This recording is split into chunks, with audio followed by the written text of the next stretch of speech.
Fala mestres! No vídeo de hoje nós vamos fazer um guia sobre os tokens não fungíveis ou criptotokens não fungíveis e eu explicar para vocês a diferença de ativos fungíveis, não fungíveis e como que o Bitcoin, ele lá em 2008, com o surgimento, com a ideia de criação do blockchain, ele trouxe a possibilidade da gente criar agora ativos digitais únicos, colecionáveis de forma digital. Então, se você acha interessante este tipo de conteúdo, saiba que ainda nós vamos falar sobre a Meme Coin. Exemplos de outros ativos e outros projetos que usam NFTs na rede da Ethereum para continuar revolucionando esse mercado de criptomoedas e cada vez mais atingindo novas possibilidades. Então, se você gosta desse tipo de conteúdo, já deixa o seu like, se inscreva no canal que mais cresce no Brasil para ajudar a fortalecer esse tipo de canal e essa mensagem, esse tipo de conteúdo chegar a mais pessoas e fomentar a adoção do mercado de criptomoedas. No vídeo de hoje eu vou explicar para vocês o que são os NFTs, como eles funcionam, para que eles podem ser utilizados e eu vou falar de alguns projetos novos e outros mais populares que utilizam NFTs já faz algum tempo. E ainda no final deste vídeo eu vou falar sobre a Meme Coin e por que esse projeto acabou atraindo a minha atenção nos últimos dias. Bom, então para a gente entender o que é um token fungível ou um token não fungível, eu vou explicar para vocês basicamente o que é fungibilidade, o conceito de fungibilidade. A fungibilidade é a capacidade de um objeto ser trocado ou substituído por outro objeto de mesma relevância, de mesma importância, que tenha o mesmo valor, a mesma quantidade ou a mesma qualidade. Por exemplo, R$1. Uma nota de R$2 ou uma moeda de R$1, ela praticamente pode ser trocada por outra moeda de R$1. Se eu entregar a minha moeda de R$1 para um amigo, ela tem um valor intrínseco. Essa moeda de R$1, ela tem um valor intrínseco aceito por toda a sociedade. Então eu entrego esse R$1 para o meu amigo, quando eu recebo outra moeda de R$1, eu estou recebendo o mesmo item de mesmo valor. Este é um conceito que a gente espera receber quando a gente faz uma troca entre moedas ou em dinheiro. A fungibilidade é uma característica muito importante para que o dinheiro funcione como dinheiro. Então, objetos não fungíveis são praticamente o oposto. São objetos caracterizados por serem únicos e que de forma alguma podem ser substituídos por outro na mesma quantidade e na mesma qualidade. Eles são objetos únicos. Como, por exemplo, a pintura Mona Lisa de Leonardo da Vinci. Praticamente não existe nenhuma outra pintura no mundo igual a essa. E se alguém tocasse fogo nela, não existirá a mesma quantidade nem a mesma qualidade. E com o surgimento do Bitcoin em 2009, a gente conseguiu pela primeira vez na história da internet produzir e construir algoritmos únicos. Porque a blockchain ela consegue fazer o registro de algoritmos, tornando eles únicos. Ou seja, você não consegue copiar, você não consegue fazer duplicidade de um algoritmo. E praticamente esse conceito possibilitou a criação de tokens e protocolos um pouco mais complexos, como o Ethereum, por exemplo, que através agora de contratos inteligentes conseguem fazer a criação de algoritmos únicos e validar isso para toda a rede. Ou seja, até 2009, todo algoritmo que era produzido na internet, ele era facilmente copiado, ele era facilmente transferido para qualquer lado de forma gratuita e multiplicado. Já com algoritmos agora únicos e adaptados, com determinadas regras e funções, a gente consegue fazer ativos únicos, assim como um deck de colecionáveis, por exemplo, na rede Ethereum.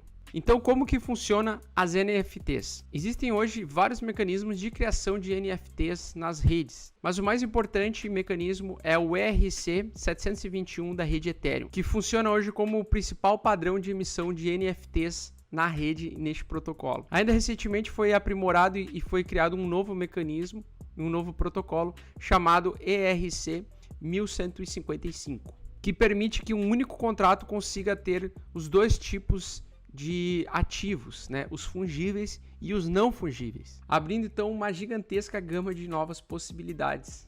E vários NFTs podem ser aí considerados como alguns desenhos ou figuras únicas, exclusivas, em quantidades muito limitadas, que são transferidas em plataformas como a OpenSea. E esses tokens não fungíveis ou esses ativos não fungíveis, eles não têm um valor específico, intrínseco, onde muitas pessoas determinam o valor, por exemplo, de um Bitcoin. Um Bitcoin sempre vai valer um Bitcoin. R$1 vai sempre valer R$1.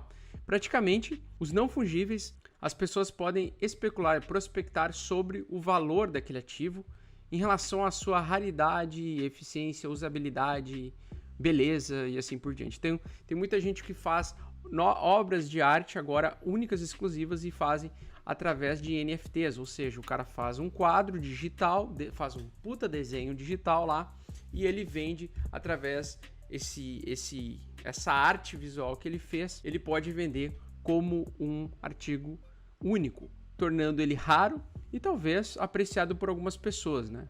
Que não é o meu caso. Então, o valor desses objetos digitais, NFTs, eles não são atribuídos ao objeto em si, eles não são inerentes ao objeto, mas eles são atribuídos ao que as pessoas consideram o quão valioso elas consideram aquele objeto digital, aquele algoritmo. Essencialmente, o valor é uma crença compartilhada. Então, muitas vezes eu posso ver um quadro pintado por alguém e achar que não vale nada. Outra pessoa pode olhar para aquele mesmo quadro e achar que aquilo vale muito e que é o quadro mais lindo do mundo e como é o único, deve ser considerado aí o mais caro do planeta. E é por isso que qualquer item único pode se tornar algo extremamente valioso dependendo de quanto valor as pessoas estão dando para aquele item. Os NFTs podem ser então utilizados por aplicativos descentralizados conhecidos como dApps para emitir itens digitais colecionáveis e até criptocolecionáveis exclusivos. Então os tokens eles podem ser colecionáveis, mas também podem ser ativos de investimento. E hoje você pode baixar qualquer jogo no celular ali que você tem, que até o jogo pode ser gratuito, mas ele tem vários colecionáveis dentro e ele cria como se fosse uma economia dentro do jogo, né? Uma microeconomia dentro do jogo que fica dentro ali, presa ali dentro. E muita gente compra artigos, compra skins, compram roupinhas digitais de determinados jogos que podem valer muito dinheiro. Outra utilidade extrema para os NFTs que eu acredito que vai ser o nosso futuro, a gente vai presenciar isso ainda, é a capacidade de a gente tokenizar ativos do mundo real para o mundo digital, como por exemplo um apartamento ou uma fração de um apartamento, por exemplo.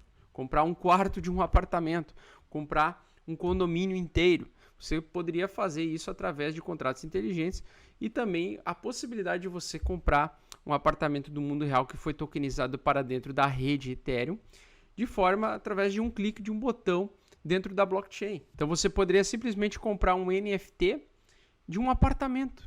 Olha que interessante, de um apartamento único que não pode ser copiado, que não pode ser transferido e que não pode ser substituído. E essa possibilidade de trazer e tokenizar ativos do mundo real para colocar o valor delas, o valor intrínseco desses ativos do mundo real para dentro de uma blockchain, como a do Ethereum, por exemplo, pode trazer muita liquidez para o mercado de criptomoedas. Eu acredito que isso vai acontecer e que já está acontecendo.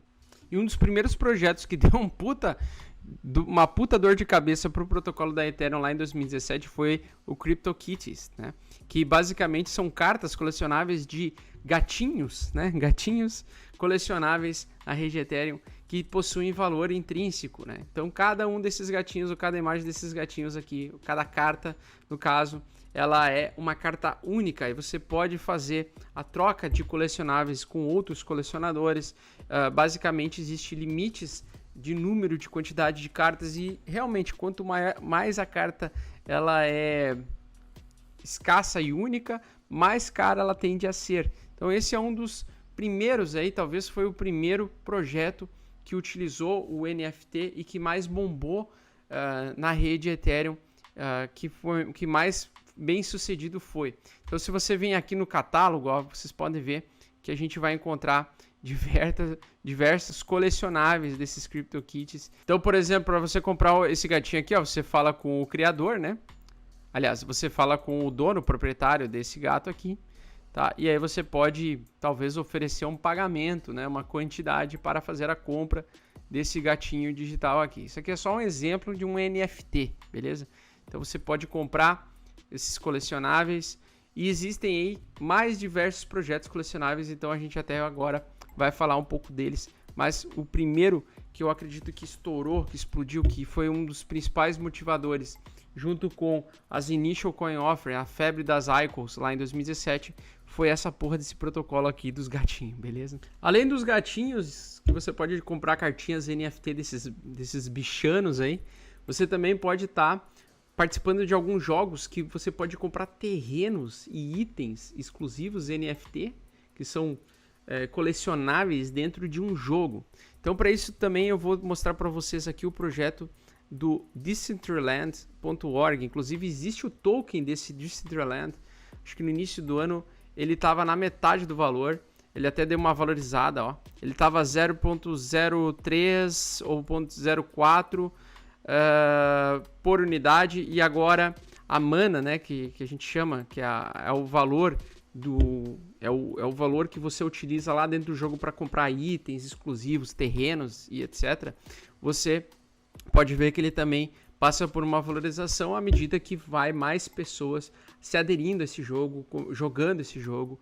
Então, são tokens que podem ficar mais caros ao longo do tempo, podem ter valorização por causa da proposta diferente, dos fundamentos diferentes de outros tipos de protocolos, de outros tipos de projetos, né? Então, aqui no Decentraland, você pode entrar com a sua carteira e você pode iniciar o jogo, tá? Você pode iniciar o jogo, você pode ganhar, você começa com um valor ali simbólico para iniciar o jogo, e aí você vai receber mana, e com esse mana, né, com esse dinheiro, você pode fazer compra, por exemplo, de roupas, chapéus, itens exclusivos, terrenos. Então é bem interessante, e o legal aqui é entender o conceito, né? Então, com tudo isso, nós chegamos ao projeto Meme, que, por incrível que pareça, ele surgiu depois de uma piada de um tweet de um cara lá no Twitter. O cara falou que ia fazer, por causa da brincadeira lá dos Yam, né? Começaram a surgir protocolos com o nome de comida, nome de fruta. O cara foi lá e disse, por que não vamos criar um protocolo chamado Meme com a cara do abacaxi, né? De um abacaxi. E aí as pessoas começaram a ter, alguns desenvolvedores começaram a ter essa ideia e utilizar o meme, e aí apareceu um token chamado Meme com essa cara de abacaxi e praticamente um volume de negociação de mais de $1 milhão em apenas 24 horas. E aí a coisa começou a ficar séria, muita gente começou a se reunir no grupo do Telegram com o nome desse protocolo, e as pessoas começaram a realmente querer fazer um protocolo muito sério sobre arte utilizando NFTs. Então, basicamente, o Meme é um protocolo descentralizado para cultivar NFT. Com o Meme inteiro e provendo liquidez para o protocolo, você consegue gerar abacaxis, pineapples, que você pode trocar por NFTs. E basicamente são cartas únicas e exclusivas que você pode comprar. As mais comuns, elas têm uma quantidade em média de 1.000, uma média de quantidade de 1.000 cartas, e as mais raras têm apenas 10 exemplares de cartas e são as mais valiosas. Então, com o token da Memecoin, você consegue fazer o cultivo de tokens de governança do protocolo, que são nada mais do que um incentivo para você utilizar e continuar utilizando o protocolo. Então, isso se chama farm. Lá fora o pessoal fala de farm, né? Ou seja, você cultivar, você comprando tokens de governança do protocolo, no exemplo da Meme, e colocando eles em stake, colocando eles disponíveis para a rede utilizar a movimentação e as transações, você ganha tokens de governança. Só que no caso da Memecoin, você consegue receber tokens para fazer a compra de NFTs únicas e exclusivas que podem se tornar raras ao longo do tempo. Então, como vocês podem ver, para você minerar praticamente um abacaxi por dia, você precisa deixar em stake, deixar disponível para a rede pelo menos um meme inteiro, né, um token de governança inteiro da Meme. Quanto mais memes você deixar, até no máximo 5, acho que esse protocolo aceita até no máximo 5 tokens meme para você deixar de stake para o protocolo interagir com eles, você vai gerar aí uma média de um abacaxi por dia. Eu tenho 2 aqui, e com esses abacaxis aqui eu posso comprar então essa carta NFT que tem apenas 10.000 exemplares, beleza? Ela não é tão rara, né? Então ela é bem comum. mas ela é a primeira só para o pessoal testar, para entender como é que funciona o conceito. E a pessoa pode comprar essa carta rara aqui, né, da meme, e aí no futuro pode ser que daqui a, sei lá, 10 anos esse protocolo seja bem sucedido, e essa carta aqui, ela só 10 mil pessoas no mundo inteiro vão ter ela, e você pode vender a um preço mais alto daquilo que você gastou, certo? Só que qual é a vantagem deste protocolo meme, e que é uma inovação? Você através do estímulo de segurar um token de governança e colocar ele para fazer transações e prover liquidez para este protocolo, você consegue gerar moedas digitais, ativos digitais, para você comprar essas cartas e depois vender elas no futuro, possivelmente valorizadas, né? Então você, com alguns tokens de governança, você consegue gerar cartas, e essas cartas podem valer muito no futuro, e você pode vender elas de forma exclusiva. E por isso que existe um tempo para que você consiga farmar algumas delas. Ou seja, por exemplo, essas aqui já foram todas, né? Elas estão fora da venda, já acabou, já não tem mais disponíveis essas moedas, essas cartas, porque elas já foram todas compradas. Cada uma delas tinham 100 edições, né? 100 edições de cada moeda, cada carta dessa aqui. E pode sim que no futuro próximo algumas delas fiquem muito valiosas, né? Então vocês podem ver aqui que tem as raras, né? Que são as que foram apenas 100 unidades. Outras que tem 300 unidades, elas têm, ou 1000 unidades, elas são as mais comuns, né? As comuns. E pode ver que aqui tem a carta do Craig Wright, que fala que é o Satoshi Nakamoto, e todo mundo sabe que é mentira. O cara do CZ aqui, ó, o dono da Binance, um meme dele aqui, ó, uma carta meme dele aqui, tem 1000 disponíveis, é uma das mais comuns também. Você precisa praticamente 10 dias minerando para você comprar um token desse, para comprar uma carta dessa aqui. Só que o que vocês precisam entender é que este protocolo, pela primeira vez de forma inédita, ele faz com que o estímulo a você farmar, a você prover liquidez para o protocolo, ou utilizar a moeda de governança do protocolo para produzir novos tokens, você simplesmente pode trocar por cartas digitais únicas que podem valer muito no futuro. Essa foi a inovação da meme, por isso que a meme coin, ela tem um fundamento bem interessante, diferente, fora da curva, e que pode fazer com que esse protocolo possa ter valorização ao longo do tempo. Principalmente por ser o primeiro que eu vi a fazer isso. E logo depois surgiram outros protocolos do tipo. Outro protocolo que segue essas premissas é o Wave Ghost, que praticamente, aparentemente, tem uma parceria com a Link, se eu não me engano, tá? Ou pelo que eu li por cima, basicamente é isso. É um protocolo bem recente, né? Não é uma dica de investimento, tá, pessoal? Que apesar de ser auditado, ele ainda é um software em experimento, né? Mas é um token aí que está subindo bastante, está na boca da galera, estava subindo de forma bem interessante, e tem um número limitado, né, de tokens, onde você também pode farmar NFTs através desse protocolo, certo? Então, inclusive, se você quer ver outros ativos e outros protocolos que estão usando esse tipo de sistema NFT de tokens não fungíveis, é só você vir aqui no etiquetas aqui do Wave Gold e clicar em No Fungible Tokens aqui, o NFT, ele vai abrir praticamente todos os projetos e tokens que estão utilizando esse tipo de protocolo. Veja que interessante que praticamente existem vários deles subindo, né?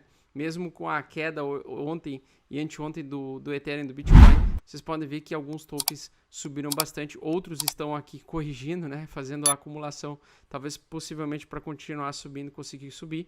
Mas o que eu quero chamar a atenção de vocês é que sim, existem vários projetos interessantes surgindo com essa pegada, surgindo com esses tipos de tokens, com esse tipo de proposta de raridade. Se vocês gostaram desse tipo de conteúdo, já deixa o seu like, pessoal, compartilha com seus amigos e tamo junto.